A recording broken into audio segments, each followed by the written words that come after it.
তোমরা দেখতে পাচ্ছ সেটা হচ্ছে ইসিএফ কে কেন ইন্টারনাল এনভায়রনমেন্ট বলা হয়। এখন আমরা ইসিএফ এর ব্যাপারে জানার আগে কয়েকটা ডাটা আমরা জানবো। সেটা হচ্ছে যেমন কি হচ্ছে যে আমাদের বডি ফ্লুইডের 1/3 হচ্ছে ইসিএফ।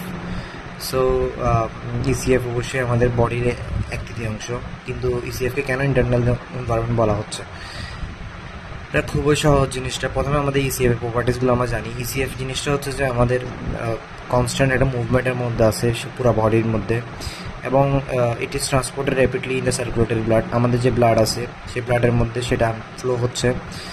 যেহেতু ব্লাডের মধ্যে ফ্লো হচ্ছে তার মানে আমাদের যে ব্লাড, তো আমাদের ম্যাক্সিমাম কোষের মধ্যে বিভিন্ন টিস্যুর মধ্যে ব্লাড পৌঁছায়। So it reaches each and every tissue of our blood by diffusion. So এটা হচ্ছে যে প্রত্যেকটা টিস্যুর মধ্যে যায়, এবং প্রত্যেকটা টিস্যুর মধ্যে যেহেতু যায় সেহেতু সে আর কিছু নাস্তা পানি নিয়ে যেতে হবে, মানে হচ্ছে কিছু নিউট্রিয়েন্টস অ্যান্ড আয়ন্স নিয়ে যায়, as well as oxygen needed for the cell for maintenance of cellular life.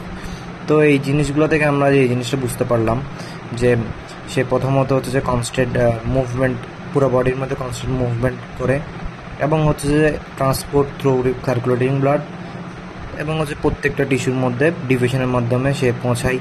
যেহেতু সে পৌঁছায় সে হচ্ছে যে নিউট্রিয়েন্ট, আয়ন্স অ্যান্ড অক্সিজেন সাপ্লাই করে। সো এখান থেকে আমরা এটা এভিডেন্ট যে আমরা এটা বুঝতে পারতেছি যে ইসিএফ হচ্ছে প্রত্যেকটা, এই যে ধরো প্রত্যেকটা সেলের, এটা হচ্ছে যে প্রত্যেকটা সেলের আশপাশে সবগুলো হচ্ছে যে ইসিএফ। সো ইসিএফ তাইলে যে এনভায়রনমেন্টটা তৈরি করছে surrounds every cell of our body.